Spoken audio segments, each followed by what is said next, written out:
இயேசுவின் அன்பு இதயங்களுக்கு காலை வணக்கம். இந்த நாள் உங்களுக்கு ஆசீர்வாதமாக அமைய வாழ்த்துக்கள்.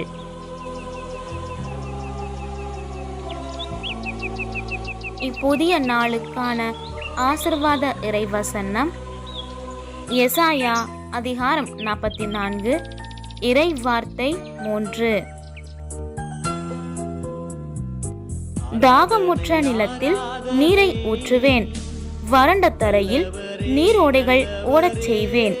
உன் வழித்தோன்றல்களுக்கு நான் ஆசி வழங்குவேன்.